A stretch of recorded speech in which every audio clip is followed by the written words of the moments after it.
Hey, how are you? Good to see you all. Hey, happy to take questions. Great to be in New Hampshire. I was just told by Wyatt that this is our 38th event in New Hampshire since March 15th, which is the most events that any presidential contender has held in New Hampshire that will be on the debate stage coming up on the 12th. Is that more or less correct? Okay, good. So great to be back. Great visit so far. Our first trip back to New Hampshire after having been in El Paso for a couple of weeks. Was just in Midland and Odessa earlier this week. Very grateful to be back and loved all the energy out there. And all of our supporters who did not go to bed last night and were in the rain and wind last night at 2:30, or this morning setting up these signs and trying to pump even more energy into that room. So very grateful to be back. Very happy to take your questions. Hey, Congressman. Hi, good to see you again. Yeah, likewise. When you spoke to that Trump supporter last night, I remember that he had a kind of weird follow-up where he asked about Fox News and also if you would appear on Bill Maher. I didn't know that guy was a Trump supporter. Oh, I think he had said he was in. There was another guy who asked about AR-15s. Anyhow, but what's the question? So, sorry about that. So I was wondering, when you were talking about like what's a responsible way to do that, and you're talking about the rhetoric used by the El Paso shooter and that's appeared by hosts. I mean, I guess, do you extend that to any kind of platform that you might go on, or do you want to reach as many people as possible and kind of compartmentalize that? Yeah, it's a really good, very tough question. You have these sites like Judicial Watch or Breitbart that traffic in the kind of lies and racism that have produced some of the tragedies that we've seen, including in El Paso on August 3rd. The rise in hate crimes, every single one of the last 3 years. You have people on Fox worrying about being replaced as a white majority in this country. And again, sharing these untrue tropes about immigrants being dangerous or coming to take something from us, when we all know, those of us who traffic in the facts and the truth, that immigrants commit crimes at a far lower rate than those who are born here. Immigrants contribute far more to this country than they will ever be able to take down. So I want to make sure that I try to reach as many people as possible, but do it in the most responsible way possible. The best way possible for my money is just showing up and being there. Being in Bland County in the southwestern part of Virginia. Night before, I'd been in Wytheville, two places that are almost never visited by Democrats, and in Bland County had never been visited by a presidential contender. So if I can make those connections directly, I'm going to try to do that, and then just try to be responsible about the platforms and the channels and the press with whom we work. But today, we'll be very open to answering anyone's question. Yeah. So, where does Bill Maher fit into that? Just to follow I've been on Bill Maher's show. So I remember the guy asked it, and I lost it in his multi-part question. But I've been on Bill Maher's show and would gladly go on again. Yeah, yes, go ahead. Gun proposal on assault weapons. I'm curious how you'd seek to implement that. Would you support criminal penalties for non-compliance? And what do you make of the fact that some of your rivals are either coming up with that idea or are open to it? Yeah, I think that's a great sign. And I will add that gun owners, Republicans, non-gun owners, Democrats alike, have been approaching me, telling me that they support this proposal. We had a guy in Wytheville, first question that was asked, said he was an AR-15 owner, said I would gladly give it up or destroy it or sell it to the government if that's what helps to make us safer. Being at a gun show in Conway, Arkansas, and having people who are selling AR-15s and AK-47s, buying AR-15s, AK-47s, some of whom disagreed with me, but were willing to have the conversation. Others agreed. One said, I'm a Trump voter, but if selling this back is helpful in reducing gun violence, then I'm all for it. I've got 3 kids in school as well, and I want to make sure that they're safe and they're not afraid to go to school on Monday. I would expect Americans to comply with the law. And we're seeing some good indications that will be the case. In Texas, there was a story of a man coming forward and just giving his AR-15 to the police department, though he legally purchased it and legally owns it and is responsible about its use and care, understands that there's no reason to have a weapon that was designed to kill people on a battlefield in his home, and so gave it to the police department. So we expect Americans to follow the law. For the few who say is there... Just a quick follow-up on Yeah. that, though.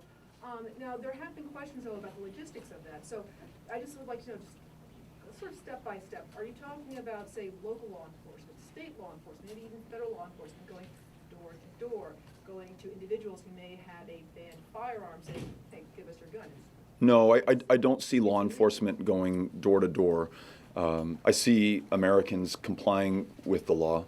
I see us working with gun owners, non-gun owners, local, county, state, federal law enforcement to come up with the best possible solution. I have yet to meet an owner of an AR-15 who thinks it's okay that we have these kind of mass killings in this country, or that we lose 40,000 Americans every year. So then how do you How do we enforce any law? I mean, there's a significant reliance on people complying with the law. That law is not created in a vacuum. It'll have the input of members of Congress who are going to reflect their constituents' interests. And at the end of the day, I think we're going to get to a solution that protects your Second Amendment rights while protecting the lives of everyone in this country. I'm confident America can do it. Congressman, on the debate going forward, you're in a phase of your campaign right now where you can go into the places where you say people are hurting the most in this country. How are you going to take what you've learned from those people in the past few weeks to the debate stage next week? I'm going to try to reflect some of the stories that I've learned just in the last few weeks, being in Canton and Forest, Mississippi. These were the places that were raided by ICE agents. It was the largest single state ICE raid in the history of the country. We're seeing workplace raids increase tenfold over the previous administration.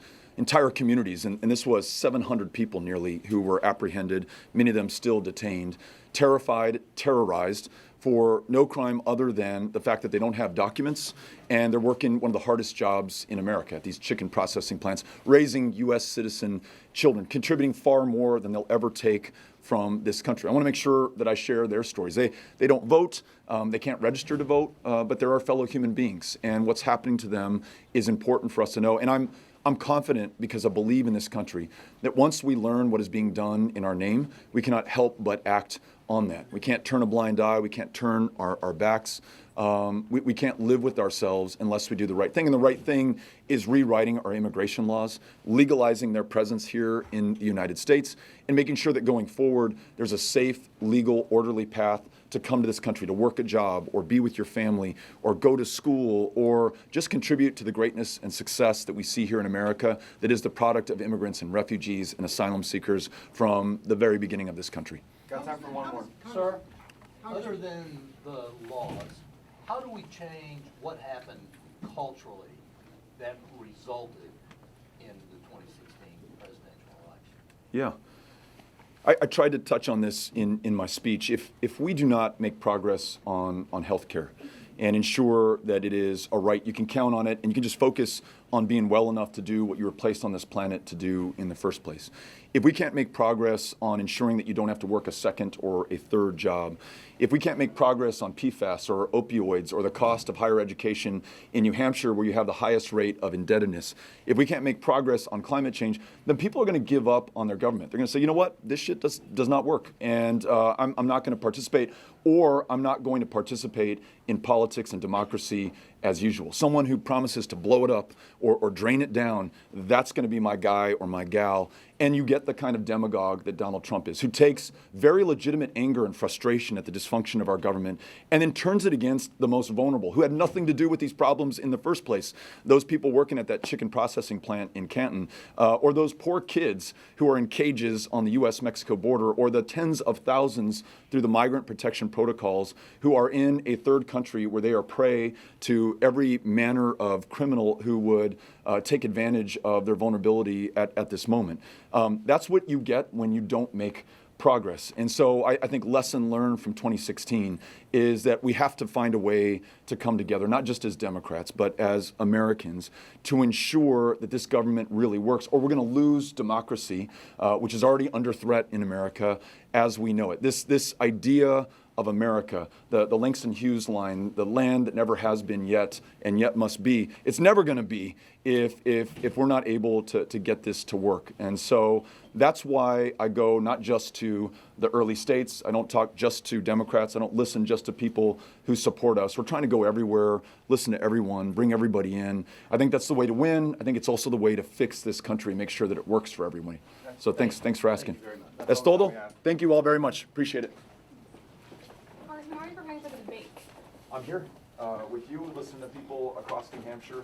I've been traveling the country. I think we have held more town halls, listened to more people, had more conversations than any other candidate who's running right now. Are you And gonna swear in maybe.